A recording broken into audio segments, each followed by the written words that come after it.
Now let's transition to GPRTU and the Justice for Ghana demonstration that we witnessed this week. We also saw yesterday a demo in Sunyani and one in Agape, pretty much over roads not being properly constructed or the fact that their roads are in bad shape. Now, the question I have on this particular one, and I'm going to start with Ato quickly, and then we'll come to Paul because I know Paul wants to leave. But Ato, the question I want to drop. Can I just do this quick submission so that I can leave, please? Okay. Okay. So Ato, I hope you allow me to do that, please. Of course. Okay. Give us time. But you can't go. You have to wait. We all get things to do. You have to be here. I'll be listening to you on Facebook. I'm sorry, I have to drop. You know, I always try to be here. Today, you got on the show after 1 hour when the show have started. So yeah, my brother Ifa is being very professional today, and I like it. Right. The only mischief he tried to play was he was asking, so what is the alternative or is the minority giving? Paul, let me have my question so you can hurry up with the two, right? Sure. I want you to respond, but also answer this. So the GPRTU went in trying to get some reductions in taxes. They want some reductions in the XLR, SPT, and etc., etc. The reason being that, it's imposing a lot of hardship on the people. And for once, I am impressed that a GPRTU, which is a trade union organization, is able to pull this off, is able to show that they can actually, again, embark on an impactful demonstration and get the government listening and come to the negotiation table. My understanding is the government pulled the executives of GPRTU into, the Jubilee House and negotiated with them. And part of that negotiation, which again was denied after the fact, was that the government says the only company that they really had control over is GOIL. And because government is about, I think, 50% share owner, that they would, convince GOIL to reduce the prices, which GOIL did the next day. We saw about 15 pesos or so. Yeah, 15 pesos. Yeah, you are on mute, Alfred. Okay. So we can go ahead. Yeah, so quick one. As I said, my brother Ifa has been very professional last week and today. I don't know where he slept. I'll definitely call his wife and tell his wife he should give him the food he gave him every Saturday so that when he comes, he'll be speaking the truth. And I like that. The only mischief he tried to play was he was asking what are the alternative is the minority giving about this levy. To generate that money, we know taxes is what we use to rule a country. Of course, we agree to that. We are saying that we can recoup those money, or that money can be recouped if the president stops renting a jet for $14,000 an hour, if the president stops sleeping in a hotel for $18,000 a night, and come down to a level whereby an ordinary person will spend all those money can be saved. Paul, those are not solutions. They are solutions. They are solutions. Dr. Ato, they are solutions. The president is renting a jet for $14,000 an hour.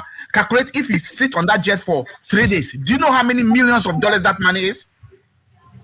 So don't tell me it's not a solution. It's a solution.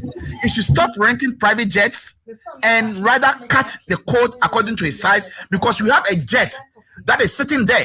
And there was a question posed in Parliament this week, whereby the Minister for Foreign Affairs stated categorically that there have been 6 different African leaders who have used the jet. What is stopping him from using the jet that other African leaders are using? So don't tell me it's not a solution. It's a solution. Number 2, they should cut down on the expenses. When the president is going to commission a toilet, you have over 25 V8. Following him, they should cut all those expenses and cut the code according to our size. Those are some of the ways that they can cut down on expenses and get money to move the economy. Now, with the award, I am saying that it is coming out. So for me, I'm not going to comment about it until I am convinced that that award was not bought with the help of Ifa and Gabi Ochidako and the rest. If they didn't work behind the scenes to buy that award for the president, I'm waiting. I am saying for now, it's fake, and I don't acknowledge it. But if it turns out and we investigate and everything comes that it's a genuine award, why not? I will be very gentleman to come and then say congratulations to you, but he doesn't deserve it anyway. The president does not deserve that award because he is the most wicked president ever on the continent of Africa as we speak. Now, let me move up to the GPRT issue. it is so sad. As you said, you see the power of the GPRTU, that association. When they went on strike for just 4 hours, the whole nation came to a standstill. Now, this government will tell you there's nothing they can do, but when it got to the critical point, they were able to manipulate GOAL for GOAL to reduce petrol by 15 cents. That is a lot of implication. The implication over here is that then there's a lot of things government can do about the prices of petrol.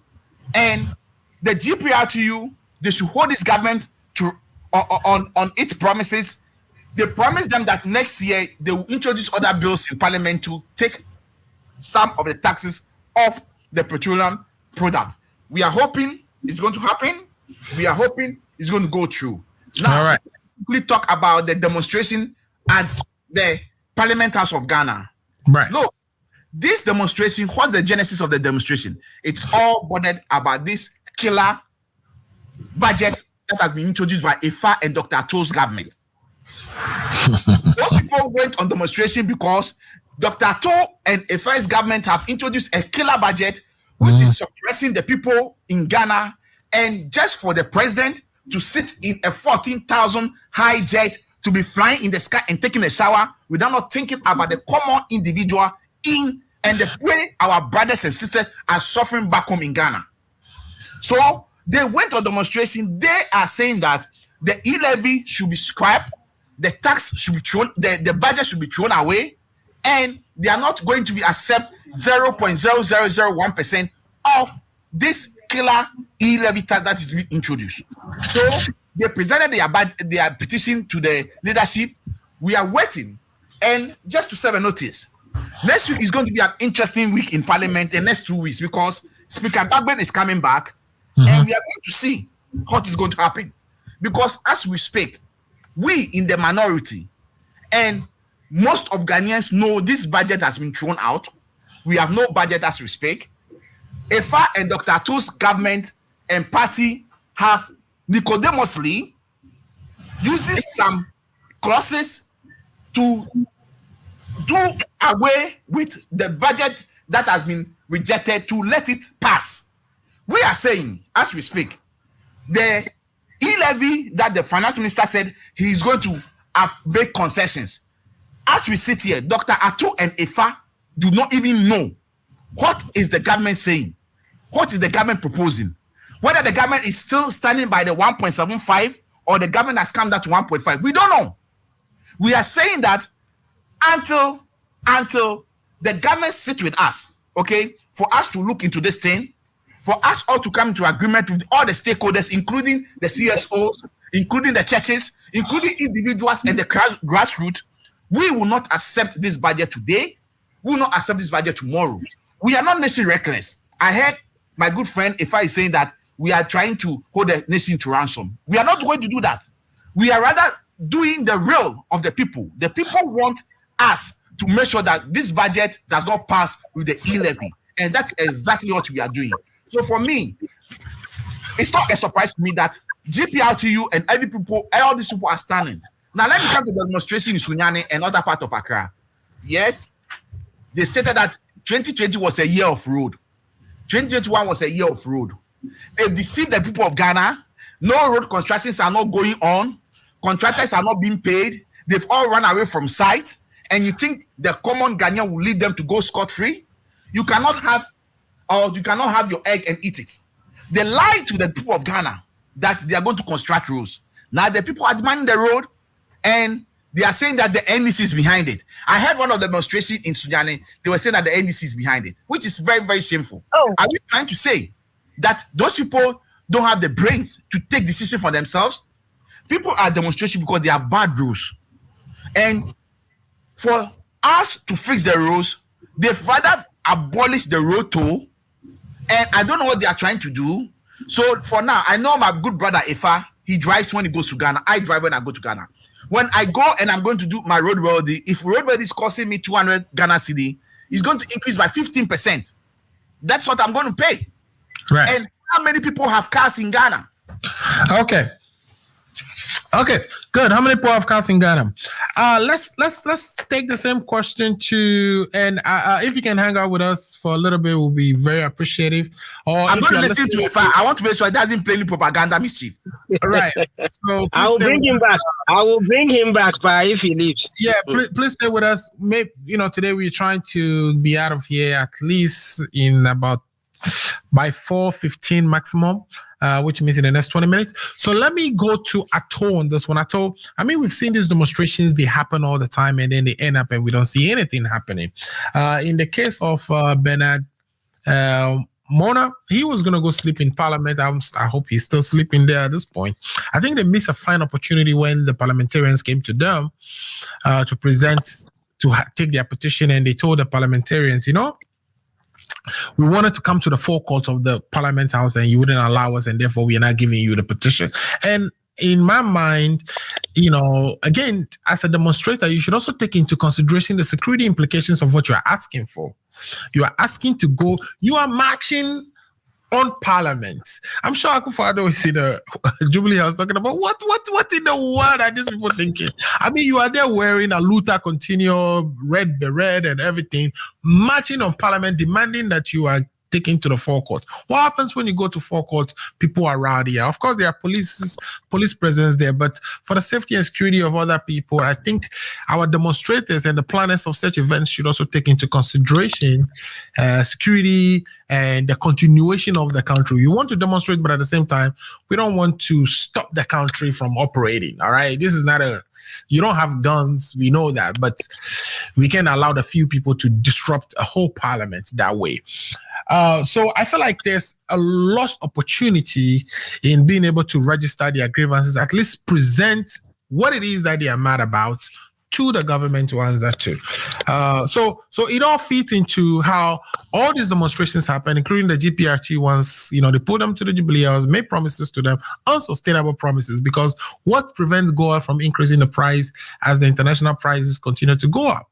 So there are so many things we need to take into consideration as we go into these demonstrations and be clear on what we want, so that we are not quickly wiggled out of those demonstrations without us getting the purpose for which the demonstrations are started. What do you think about that?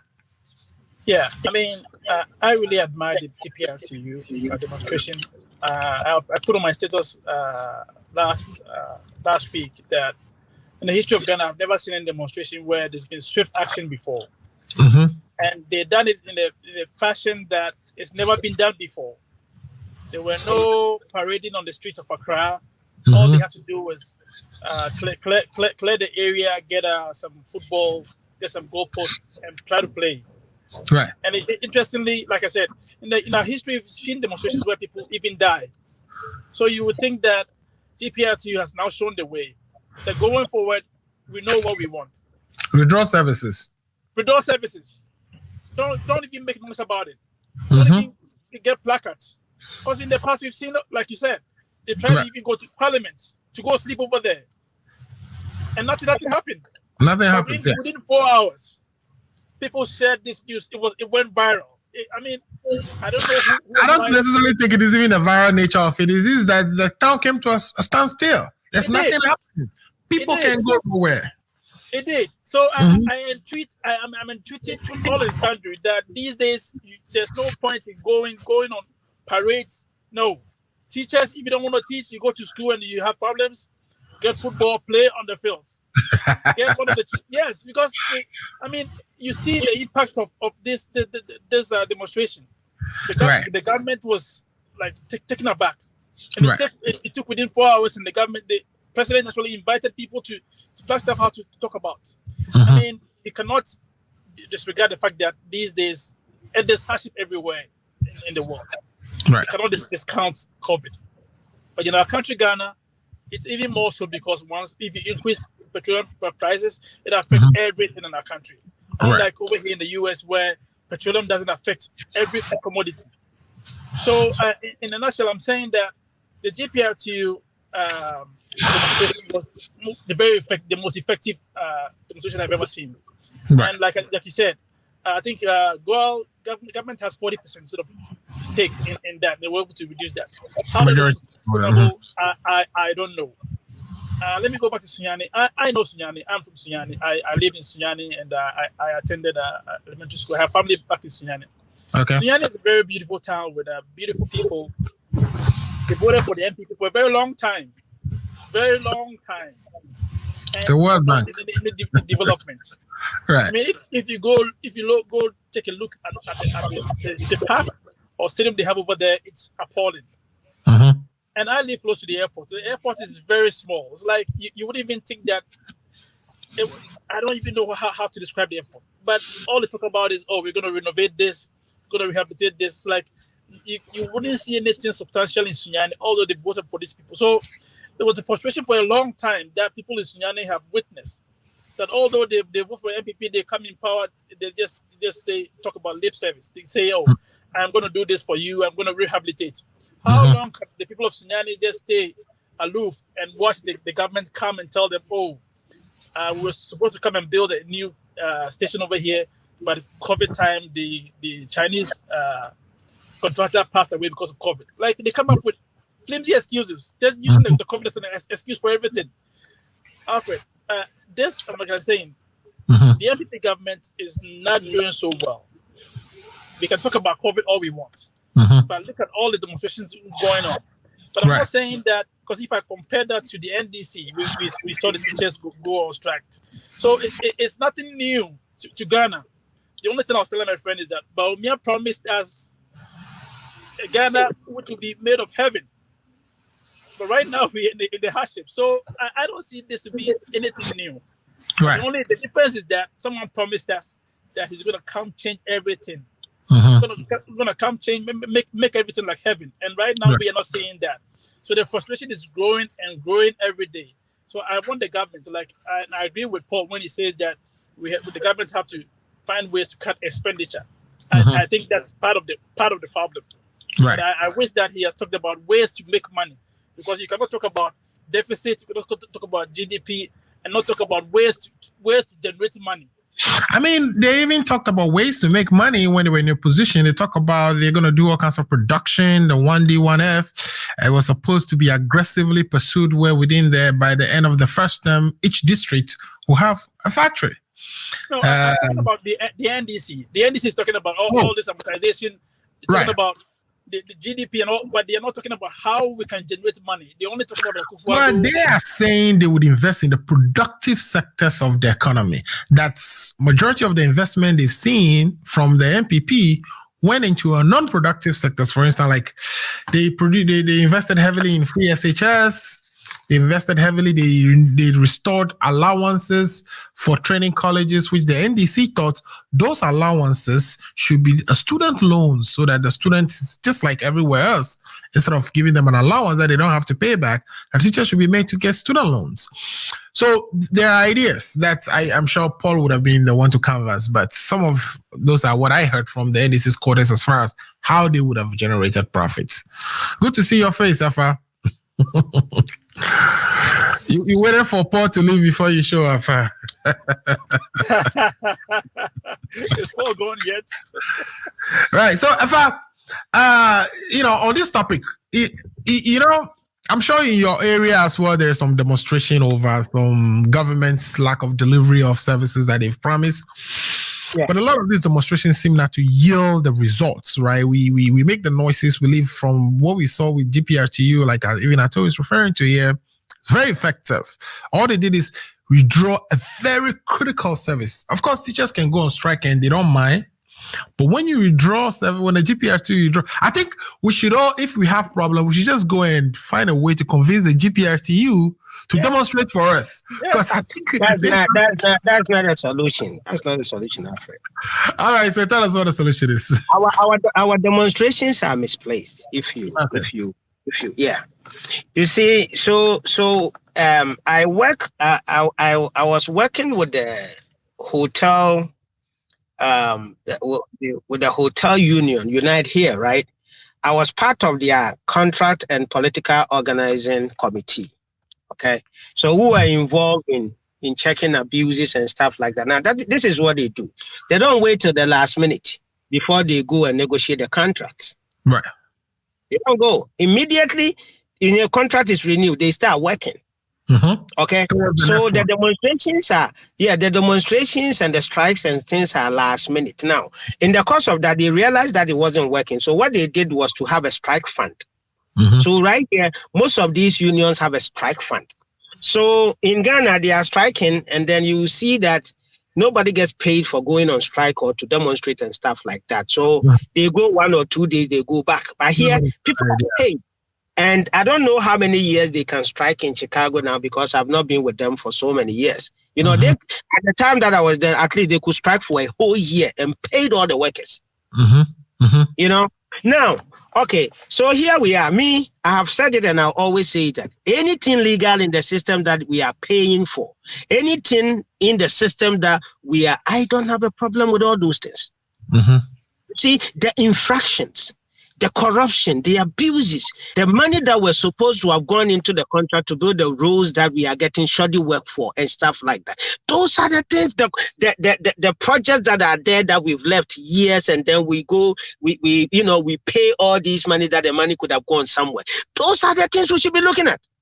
But we wait, COVID has hit. We are not generating enough. Government is trying to do it. You know, and then we say we are not going to allow, and that, prices of goods are going up. Okay, these companies or whatever cannot say that they're all going to increase stuff, and things are increasing, and so we say we're not going to allow. Maybe if we had paid attention, I keep saying this all the time, maybe if you had paid attention to the Auditor General's report, and each year, I'm not going to go far, I'm just going to go this Fourth Republic. Each year, for the past 20 whatever years that we've been experimenting with this republic, if each year, the Auditor General's report, the abuses, the misappropriations, the infractions, and all these money that are going, if we had gone for the money, maybe we would have gotten some money to cushion ourselves. Maybe we would have gotten a little bit to do some of the things we're talking about. Okay, so demonstrations are good.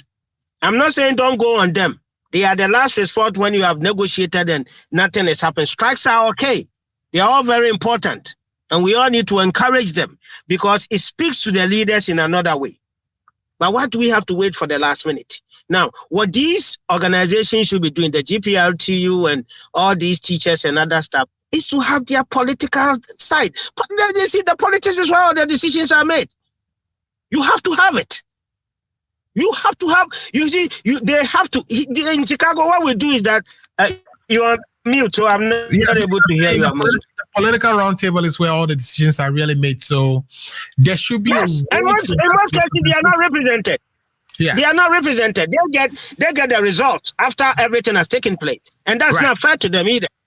You know, so yeah, you see, and then one thing that we have to realize is that in most of these cases, it is the case of when the two elephants are fighting, who suffers? It is the grass, and the grass is completely innocent, right?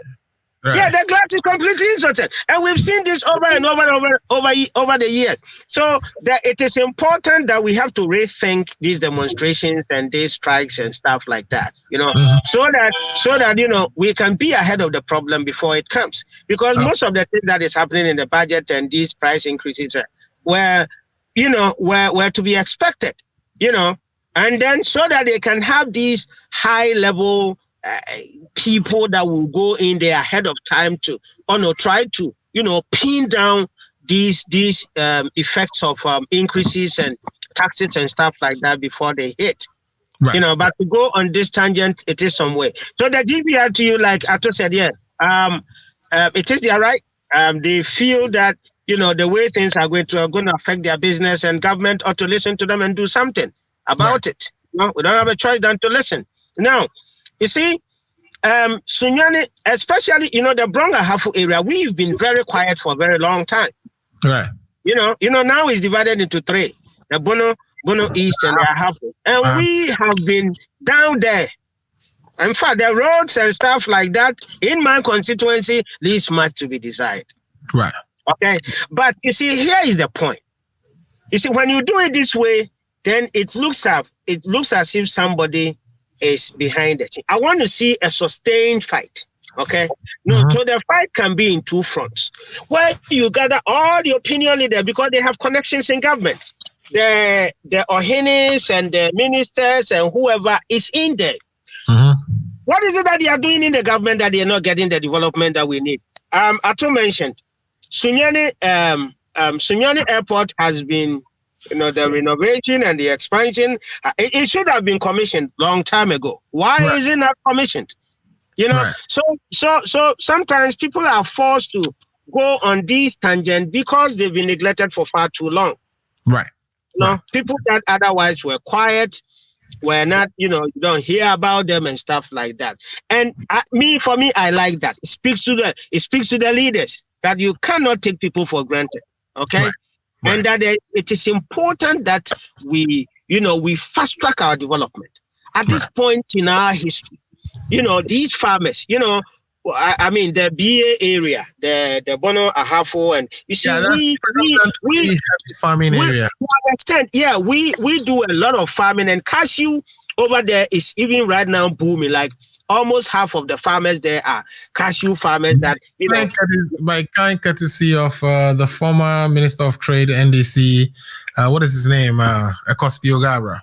Yeah, that's fine. But it is important that we open and we accept it. One of the things that has fast-tracked development in these advanced countries is that, you see, the roads are there. Go and come. So people then begin to do things on their own. But to go and come is a problem, then come on now. It's really headache. And I think that, it is important that, we do something about these things and make sure that people are cushioned. People are cushioned. It is very important. So can I heckle if I small? Yeah, I think he has some great suggestions on how we should demonstrate going forward. But yes, go ahead. Yeah, I'm surprised, my friend, brother Ifa is talking about Chicago and the union. In Ghana, it doesn't work like that. You go sit with people to talk about stuff. It doesn't work like that. Right. Politicians don't listen to people unless it has an effect on them. So unless it's time to come and ask for their vote. Yeah. So no. So what I'm saying is that maybe if you listen, what I'm saying is that they have to take the political decision of the country very serious.